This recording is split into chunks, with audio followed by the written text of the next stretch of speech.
Today, I want to talk about putting food on the table. And by that, I mean work.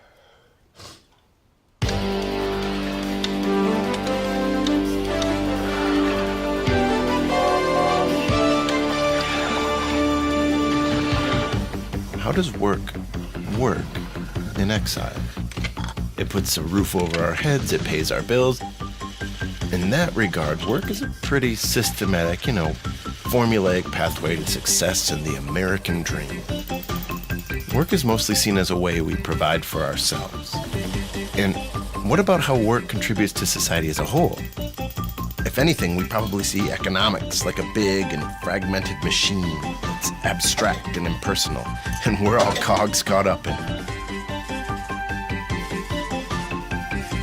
In that sense, work is only about utility and efficiency, progress.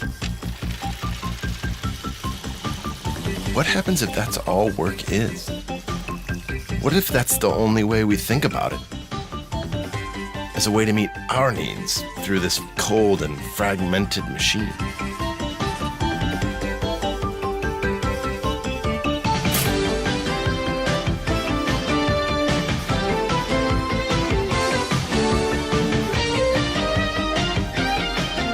So the question is, what's the role of work in God's economy of all things? This is the story of the bigger picture. Evan, welcome to Exile. The deeper mystery of faith.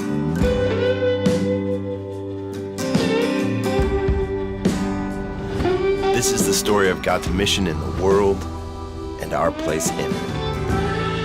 I'm Evan. Hi, I'm Evan. These are my friends. Evan, what's going on? And this is For the Life of the World, Letters to the Exiles.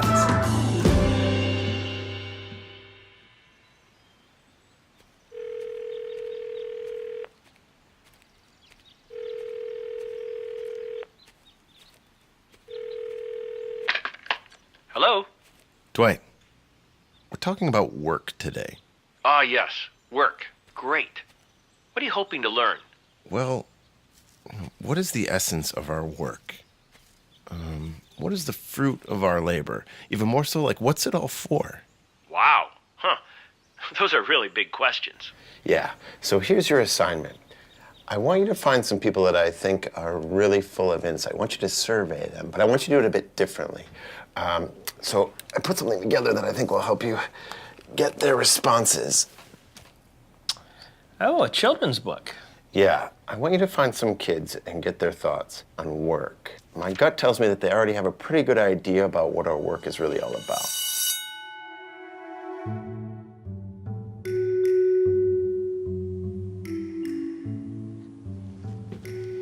Hey, everybody. Hi. We're going to read a book today.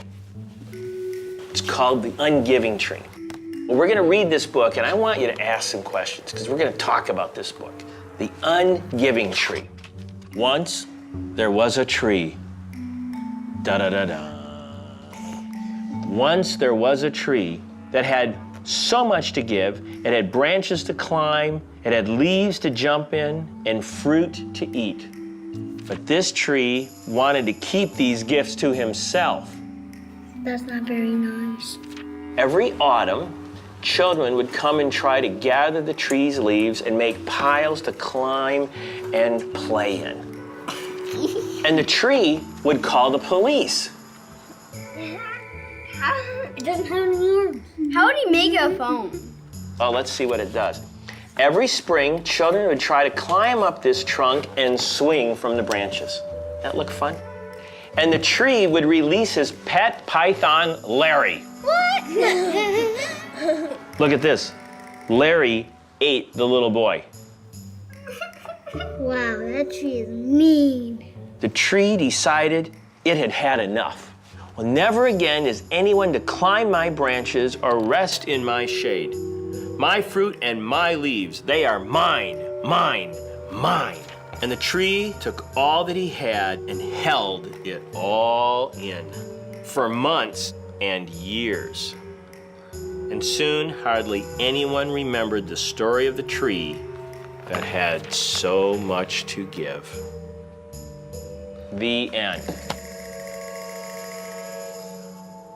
So do you like my book? But I thought the whole story was interesting. Doesn't Redwood eat any of the fruit on top? So what's the purpose of a tree? To climb, gather leaves. Trees give us wood to build some houses. They do. What, Josh? What are trees supposed to do?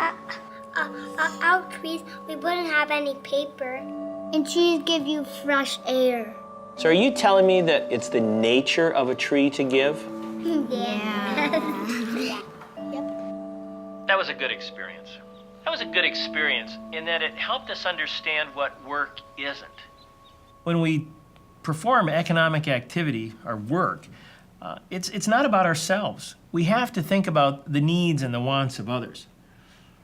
But as far as this book is concerned, I'm going to give it back to you. That expedition was exhausting. Fair enough. One other thing, they wanted to give you this. Wear it with pride. Cool. Thanks, Toy. That will not fit at all, but thanks. Hey, no problem. I'll talk to you later. Thanks, Toy.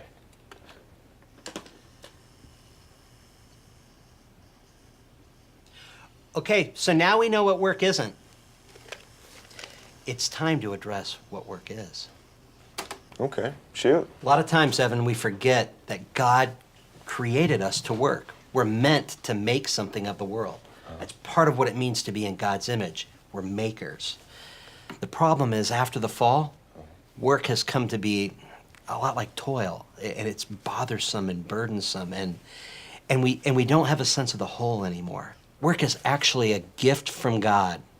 Okay, so I'm tracking with this gifting thing, but tell me more about that. Work helps us to discover our callings, and it's through our callings that we create the goods and the services that benefit people, that meet their needs and actually their desires as well. Can I show you something? Please. Yeah. What kind of tree is this? Maple. Oak. What is the fruit of that tree? Syrup. No. Trick question, there is no fruit to that tree. Actually, the fruit of that tree can be quite remarkable. Let's consider a craftsman. Have you ever wondered how many hands have gone into the materials of his work? His basic material begins as a grove of trees on the land of the farmer. That farmer can profit from those trees, but what does that mean? The farmer calls a forester who will clear the trees and then sell them off. The farmer gets paid for the trees, and the forester gets a product in exchange for his labor. What's remarkable here is that both men are profiting because it's in the exchange that the value is created. It is in the relationship that we find such a thing as value. And now this forester takes his profit and enters into other relationships. He sells the wood to a lumberyard. He exchanges the money he makes for the labor of his employees. Or he buys new equipment from another fella who sells it. Or he sends his kids to school. And his employees take their profit and enter into exchange relationships with tons of other people. It goes all over the country, and soon we see that our work is not toil or something that concerns just us. It's something that creates a huge organic mass of relationships between human persons. And that brings us back to the craftsman. His individual work, his creativity, is actually one part of a larger whole, even if it looks like he works alone. And it's the same with you, whether you're a janitor, a CEO, or a programmer. When you do the workaday tasks of your job, you are exercising your own creativity, but you're also collaborating. So when we talk about the fruit of that tree, Come on, back. What is it? Okay, hold on. the fruit of that tree and all of our creativity is not only products, but relationships. Cheers, guys. Thank you so much. Really appreciate it. Evan, the fruit of our labor is fellowship. It's community. It's relationship.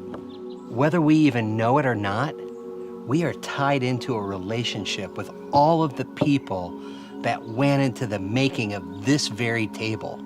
From the farmer, to the forester, to the mill worker, to the craftsman and owner.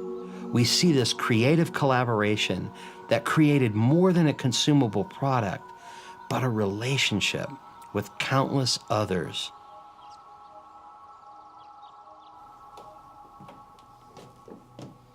This is the oikonomia of economics, if you want to put it that way. All our work, every product, is a result of a great and mysterious collaboration. Look around you. Every product that you see here is the result of an enormous organic collaboration of individuals. I mean, really, what that is, it's a picture of abundance and harmony. And if you try to control the process, it's like we're trying to control how people offer their gifts to other people. And what we really need to do is to allow people to offer their gifts to one another in free and open exchange so that others can flourish. So, if you put it that way, then, like all of these things that we possess, they all start and stop in relationships with people. So then, Definitely. it's probably important that we pay attention to the collaborations that we're in and seek justice in those areas where there is exploitation. Absolutely. And we bring wisdom and virtue into all of these relationships. Others will benefit from that same wisdom and virtue. That's pretty cool.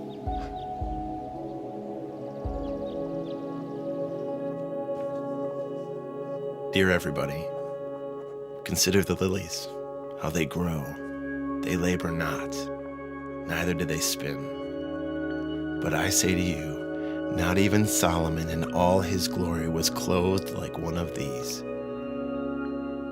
Jesus commands us not to be anxious about our needs. So then why do we toil? Merely to tend our bodies, or also to shape our souls?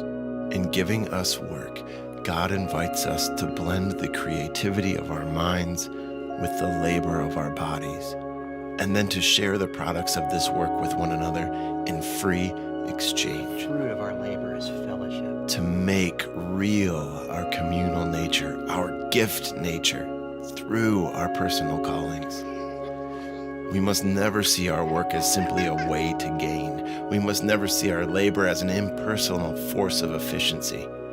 We must never see our work merely as a mechanism we might control with levers and switches of power. What kind of tree is this?